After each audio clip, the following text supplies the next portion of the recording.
We often think that our bow hold is controlled by our right hand as a unit. But in reality, all the fingers have their specific function. And the difference between tension and freedom, instability and control often comes down to understanding those roles. So in this video, you will understand exactly how each finger works and how they interact between each other, and why this changes everything about your sound and your bow technique. Hi there, my name is Francisca Portugal. I'm a professional violinist working as a first violin in Residency Orchestra in Den Haag, the Netherlands, and I'm also a violin teacher both in person and online. So if you are interested in practice tips, technical advice and ways to improve our playing, make sure to subscribe and stick around. I will start this video by talking about some general insights about the bow hold that I see as a teacher. And I often see that a lot of beginners and self-taught violinists tend to use gravity in their favor. Although that's not entirely bad, because of course when we play with a bow, we also want to have a bit of gravity to help us out with the pressure, for example. But the problem is that if you only rely on gravity, at some point you're not going to work at all on your bow control. One of the main problems that makes beginners and self-taught violinists think that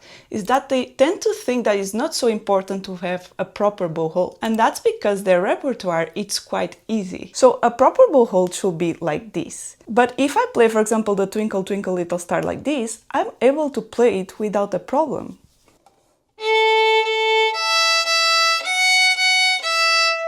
It still sounds good, and that's because the piece is not so demanding. If I play the exact same tune with this bow hold, which is a proper bow hold, then it sounds more or less the same. This just comes to show you that in the beginning stages, not having a proper bow hold, it's not so important. But the problem with this is that the moment you start progressing in your repertoire, the more bow techniques you will need. And if you just practice for years with a wrong bow hold, then at some point you are either gonna stop playing violin because you will not be able to play those demanding pieces, or you will just have to rebuild your entire technique from zero again. So that's why the violin teachers are so annoying from day one to have a proper bow hold. It's because they know what's coming and because they know what it takes to do more advanced techniques, for example, spiccato or staccato. And for those, you for sure need a proper bow hold. So to understand first how the fingers work on your bow, it's important to understand fingers don't work independently from each other. They are connected between themselves. And the interaction between the fingers is what's gonna bring us the result. Understanding those interactions will make you work, for example, on your balance, on your stability, on the pressure that you apply to the sound, on the interaction between fingers, on the control you have with the bow, also how smooth your string crossings can be, or the clarity when you need to play very fast passages. And even though you already know how to hold the bow and you already played violin for a lot of years, it's really important to be aware and to know what those connections bring you. Because the more aware you are of those, the more coordinated and reliable your technique will be. So I'm gonna start by talking the most important combination between fingers in our bow hold. And that is the combination from our thumb and our pinky. And this is the foundation from your bow hold, because the moment you take these fingers out, you cannot hold the bow at all. If you have a bow by hand or you want to try it at home, try to take out finger by finger. Take out the index, no problem, and then the middle finger, the ring finger, and now try the pinky. You see the bow immediately falls down? And that's because the pinky has a very important role in the foundation of the bow hold. And the same with the thumb. If you take out the thumb, basically the bow collapses. So that's why the thumb and the pinky are the first fingers that you should fix in a bow hold. It's like when you have a building and your foundation is secure, but the moment it's not secure, it doesn't matter how tall is the building, everything is gonna collapse. And when you have a proper hold between your thumb and your pinky, you will see that you are able to balance the bow. In bowings like spiccato,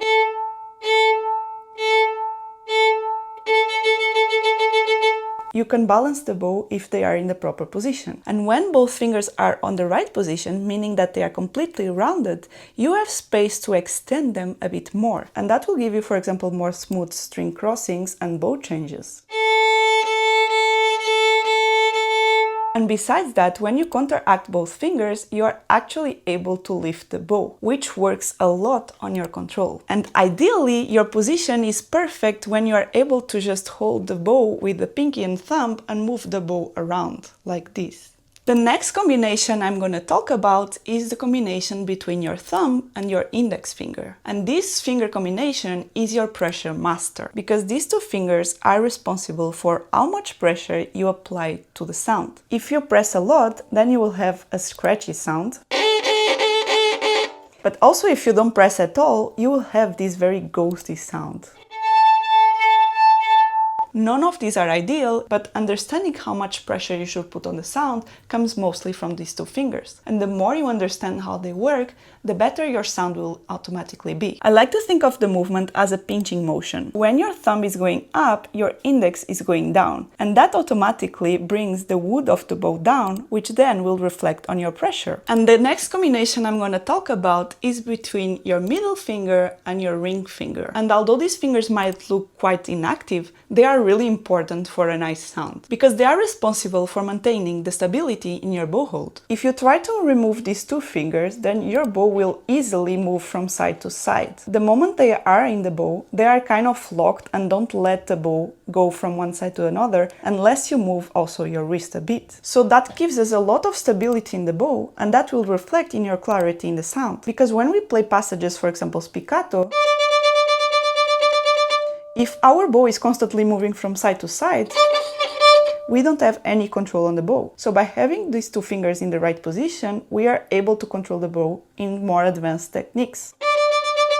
I would like to give you 4 exercises as a workout to your fingers so that you understand better those combinations and that you work on your bow control as well. The first exercise that I have for you are finger taps. And I already kind of mentioned it before, it's just to understand the role of each finger and to create a bit more awareness and independence on each one of them. So just start by tapping each finger, and those that are a bit more difficult, try to just tap a little bit or to just press them. For example, in your thumb that you cannot remove it, just try to press it so that you feel where it is and you are more aware of its position. The next exercise I have for you are pinky extensions. And this exercise is very good, especially if you have difficulties on having your pinky rounded all the time. And usually when you cannot have the pinky rounded, it's a lack of strength. So try just to hold your bow in front of you horizontally, and now try to push the pinky down by stretching it. You will see that automatically the bow lifts, and this is very good to create this strength on your pinky. And of course it will also create control when you play more advanced bowings. And the third exercise I have for you are bow push-ups. Usually people do this exercise on a table. I'm gonna demonstrate it in the hand because I think it's better because you have more space to move around. And this exercise is very good for spiccato and is basically the base of a spiccato bowing. So start by stretching your left hand and place the bow vertically on top of it. For this exercise it's important that you already have a good bow position. And then all you're gonna do is bring the fingers stretched down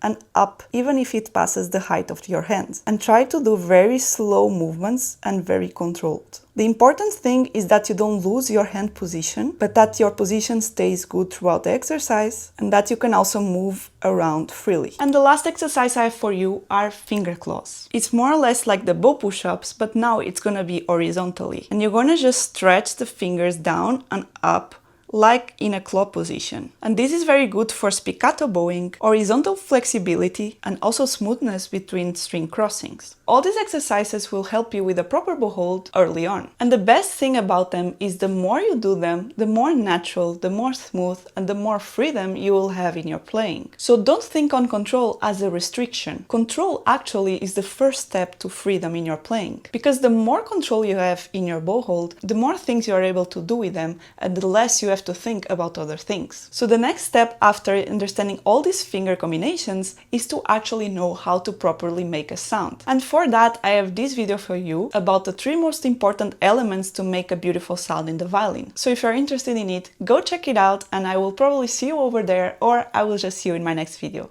Ciao ciao!